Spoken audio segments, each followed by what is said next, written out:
Yeah, I was talking about that if I have to do luthier work that gives me a lot of grief, then the guitar is mine, the modifications are mine. Like with Cristina, I turn it from a six in line tuner, which I hate really. Fender could keep that stuff because I get lost and I repeat one of the strings and I detune it and I have to go back and get all frustrated and stuff. So so Christina got, like I said, I got her back. I put my symbol in the back, etched it in, and it looks like a spirit between dimensions when you look at it or move it like that. Reflections and stuff. Uh, with Lunita, I went to a guitar center in New Hampshire, and this little guitar caught my eye. Spalted top. It was kind of glossy, and you know, I didn't pay too much mind, but when I took it home, it was polyurethane on it, very very thick, almost up to an eighth of an inch thick. It was very thick. It took me 3.5 weeks of sanding it down with these blocks I have. They're sanding blocks. I'll go get one.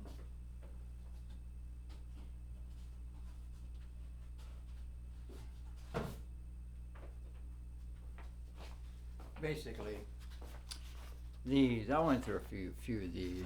Let me look behind the camera.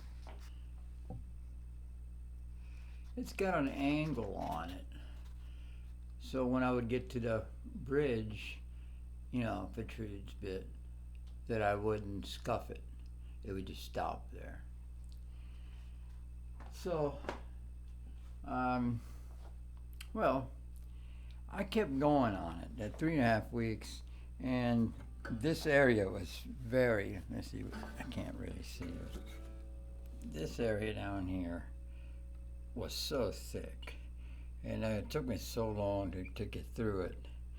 And I figure somebody must have elbowed a can of polyurethane or something, because why would you put it on a guitar? It'll just go like, because polyurethane is a cap. It would just stifle the vibration of the wood. So, uh, I kept going because there was still some, and I wore a certain area behind that logo.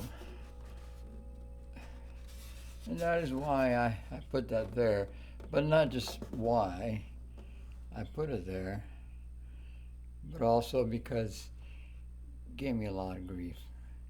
That was a lot of time spent, 3.5 weeks, just sanding, making sure it's flat, and getting it down to that wood, you know.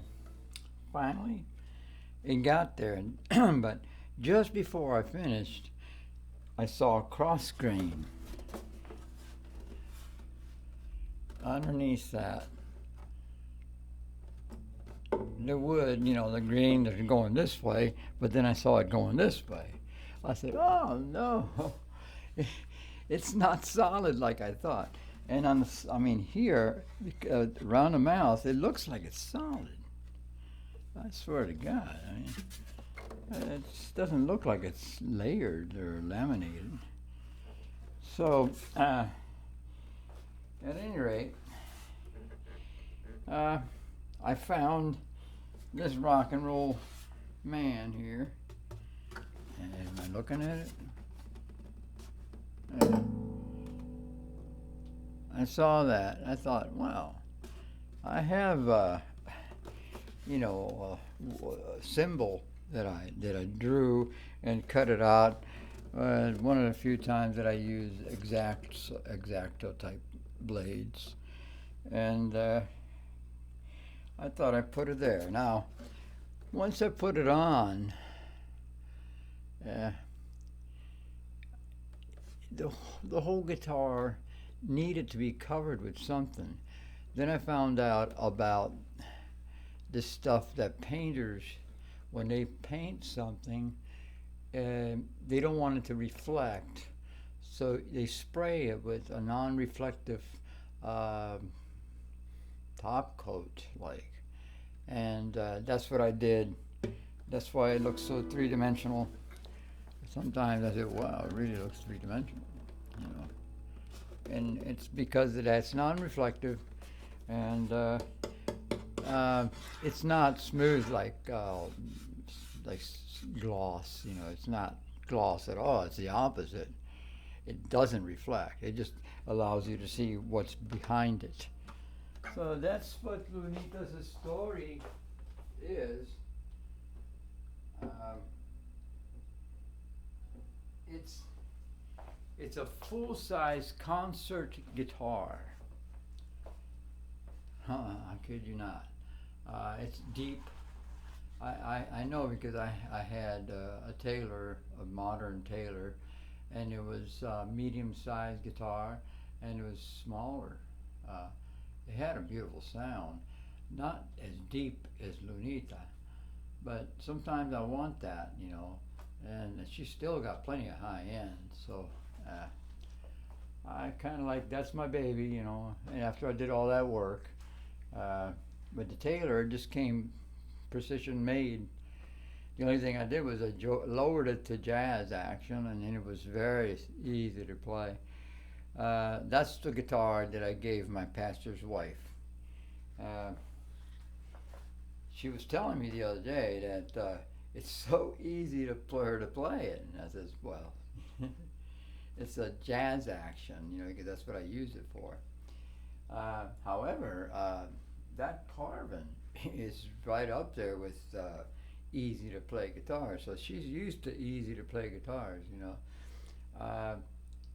She was stuck with having to play other guitars, and they were stiff and all that, and she didn't like that too much. So basically, that's what I do. That is my emblem, and I put it on. I would not put it on my PRS. My Paul Reed Smith is a Paul Reed Smith design. You know, the only thing I did with that is to set the action, and I might even lower it a little bit more for, I think it's a little high for jazz rock. What I really play is I play a lot of jazzy scales and stuff, so a lot of chromatics. So I might set it and work on it. But first, before I do that, would be Cristina. Because Cristina is not. Cristina is not right. Let's put it that way. For such a fast neck, I don't even feel. This is the bass side with the wound strings. Let's see, I'm gonna move over. Maybe I should do it this way. You can see that it's kind of high.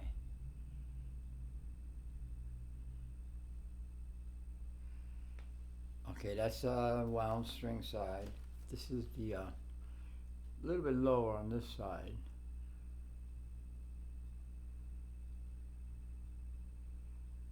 All right.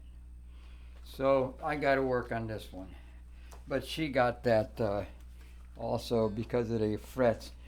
I bought it for $99, and I said, "Wow, man, that's a nice looking neck on the guitar, flame maple." He said, "Well, it needs a lot of work." Didn't really tell me what. Went to grab it. All the frets, each and every one of them, would cut you. In other words, they just clipped them, you know, with a machine, and set them on, and then had to go home or something, and put them in a cart, and ended up at Guitar Center, and they just had to sell it for $99 because it wasn't worth any more than that. With all that much work, they would have to pay somebody to do all that trimming. Well, anyway, I did that. You can see I can do the back of my hands. This guitar taught me how to dress the frets, how to round them off, how to make them comfortable, smooth, fast neck. So that's Lunita. That's Cristina. Um, and that's what a symbol is. You can see it looks like it's in between dimensions, like I was saying. Huh? A spirit between dimensions. And I am the spirit of musical understanding. That's all I am. I'm not a rich person. I didn't come here to own limousines or buy a Learjet. You know what I'm saying? I have nothing. I live in the back of a church, basically. This is my office. This is my work area. So, because of the pastor being so good, I'm able to do this. Until I get my own studio, and that means that I have to get some sort of work or payment, or I don't even have, I'm retired and I don't have any kind of check coming in. Basically, they give me $500 a month. Now, rent around here is now $700 a month. So I'm shy, like 200. You know, how am I supposed to live? Okay, now, Melisa is a different story. The reason why Melisa got the symbol is because she's my warrior. Night after night after night, like it's going on 16 years that I've rock and rolled with this guitar, right? Very good. Now, when I first got it, though, my drummer said, "Wow, what is wrong with that guitar? You know, it doesn't. I don't hear the guitar body or you know, it's not full sounding. It's like you're throwing darts at me and knives and spears and stuff. You know, pointy objects." I said, "You mean it don't resonate?" He said, "No." He shook his head. "Nah." So I got it for $199. It's an Ernie Ball, but it was made in China. So my idea was, since I was looking up chambered guitars, Eddie Van Halen was working with Charvel. Alan Holdsworth was working with Carvin. And these guys were looking into how do you make a guitar sound real full, big fat tone. Alan Holdsworth even came out with one that was called the Fat Boy. And it was a thicker model, but all of his guitars are chambered on the inside. You don't see it like here. You see it here because I don't care. It's still very comfortable. It doesn't bother the guitar at all. You don't even see it, you know. When it's on you don't see it. And it lost a little weight, so it's a little bit lighter. You know, it was a pretty heavy guitar. I think they used poplar, which is cheap wood, and it's from China, so they didn't select it for tone. They didn't do anything like that. If you use poplar, you know, you would select it and hit it a certain way, a block of it, and make sure that it has some resonance to it. It's worthy of being part of a guitar, the body of a guitar, you know. Well, apparently the Chinese don't care about that, especially for $199. Actually, it was $350 or so, $359 I think it was, but Guitar Center, I think it was Guitar Center or Sam Ash, one of those two. I believe it was Guitar Center. I got it here in Florida, so this has been my jamming guitar, you know, gigging, and I used it in church a little bit, but I had Allison had the one that had the cross on it, and that was basswood. Now my basswood guitar is Jenifer. Jenifer is 10 pounds of basswood. but it's very tonal wood. That's why Eddie Van Halen used basswood in his stuff, except he would laminate curly maple or flame maple like this, like the other one. Or but most of the time, he would like this, like Ernie Ball and Fender use hard rock maple most of the time. This is a hard rock maple neck. It's gives you a very what do you call it? It's a you can make a bat out of it. It's that intense of a wood, a more solid of a impact. There's a word for that, but I can't. It doesn't come to my head right now. Where the flame maple kind of bounces off, glances off the high end. That's why I use it on. Well, it's the way it came. That's why I bought that guitar, Cristina, flame maple. But I don't think they haven't run tests on this. But if you use flame maple to make a bat, I think it would crack. It might be hard on the surface, but it's not dense like hard rock maple. That's what I believe, because there's a difference into the tone. The impact of this guitar, it's more of a wallop into the chest than the spanky Fender Stratocaster Super Strat is what it is. That one is. Okay, so the reasons for this, once again, a lot of grief. Being that she has gone through trials and tribulations, she also got my emblem.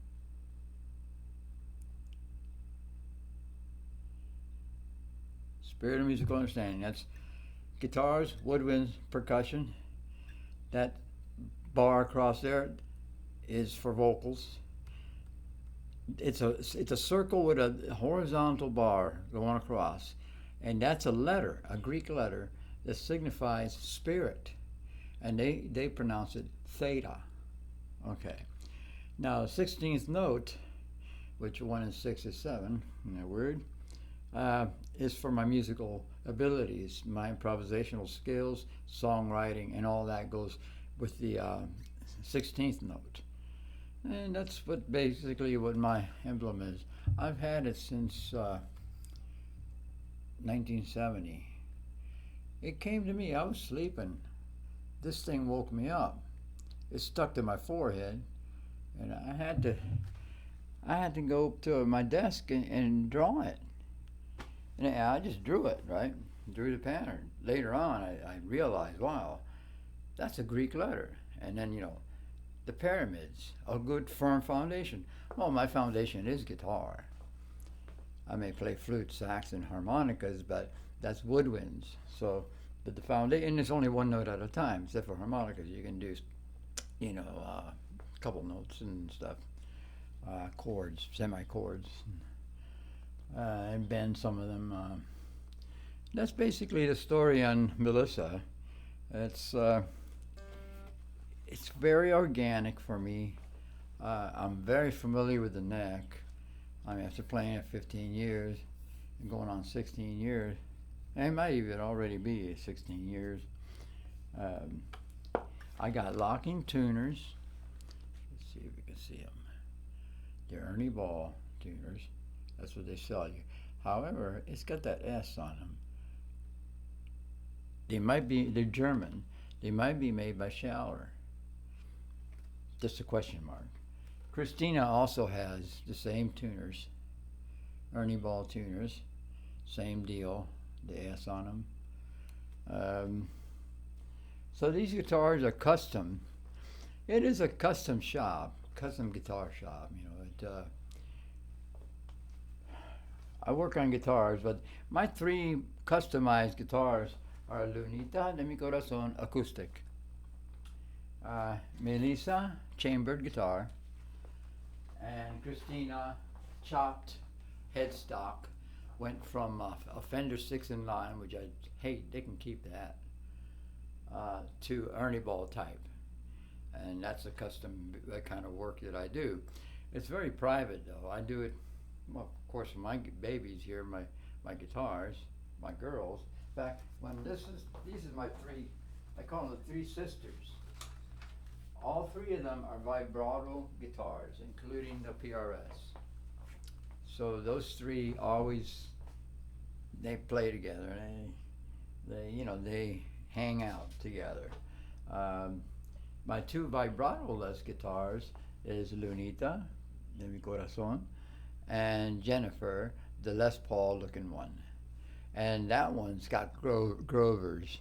The changes I made on that one, which is a type of customizing, is that I put that 1/4 inch thick Alnico bridge pickup. Now I'll go get that guitar.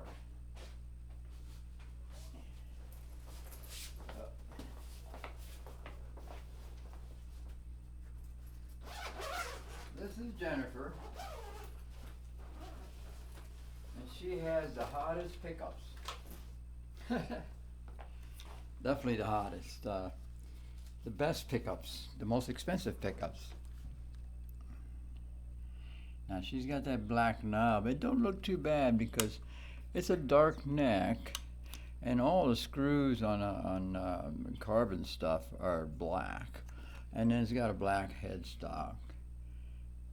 So after thinking it, I still want to put another Preem one on there, but I can't find it.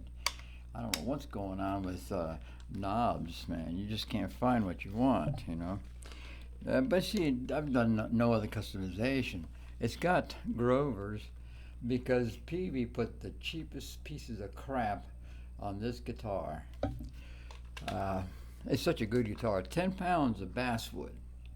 It's very hefty, very hard to hold up. But that's what it is.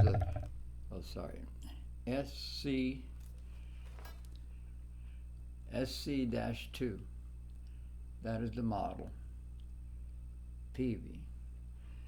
And what other modifications? Switches. It's got the same switches as Cristina, except 2 of them. 1 for each humbucker. Now, if you know about carbon, they started out 1/8 inch Alnico, and Alan Holsworth even used them. But his stuff has all screwables. All of them are screwable. You can screw, they have screws. And you can heighten it or, bring it closer to the string. You can adjust them. This one doesn't. This is called a classic design. It has, how it started, studs and the screws. So that's how these are. But this is a 1/4 inch here, Alnico. This is a regular 1/8 inch Alnico. You don't really need a 1/4 inch on the neck because the strings move so much more. It's back here where you need all that because the strings barely move. They're anchored, and they start right back there, and that's the story on that. All my guitars are very playable, very tonal.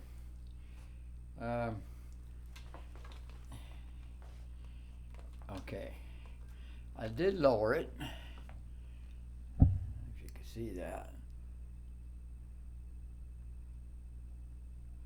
That's the wound string. But it's lowered like jazz rock, not real close to the neck. There's some travel, and I do play blues and country and twang and stuff.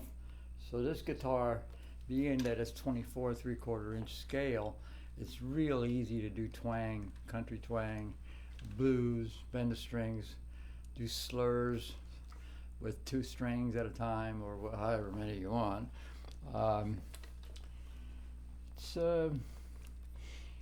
I believe this is mahogany. It's a weird kind of close grain mahogany on the neck. And very nice work though. I think Peavy did a good job on these.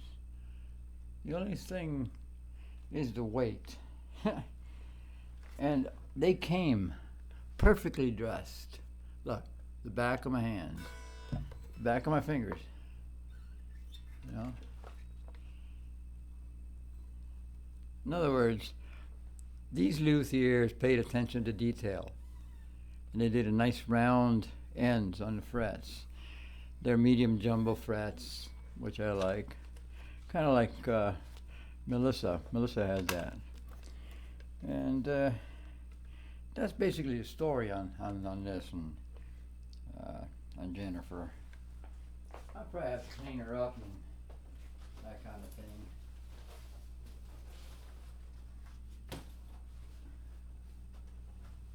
Alright.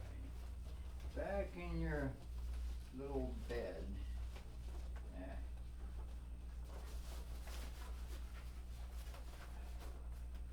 So I got all the guitars in their cases. They're identical cases. I keep a uniform, you know, make sure they had pockets and a lot of padding. This is definitely the heaviest one.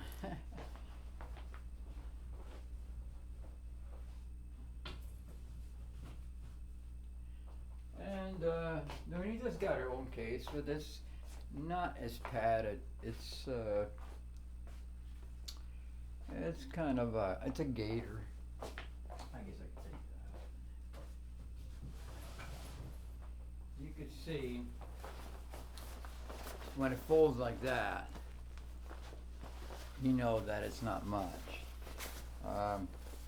But she's usually around me playing, you know, so want to stand because it's my go-to guitar. But that's all there is to this case. It's a gator case. At least that's somewhere it says gator. There it is. Gator cases. It's good stuff, but it just doesn't have much to it. You know, it's not like the other cases.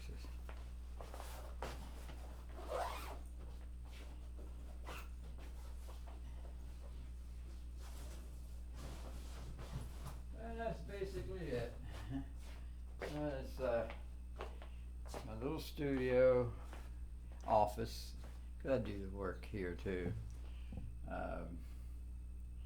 Also to clean up the place, sweep up the sidewalk out front, sweep the floors up in here. Every once in a while I vacuum the rug out there. Kind of a big job. But I keep the vacuum cleaner right back here. Accessible. So on that note, I'll probably have myself a little coffee. Alright, God bless yous.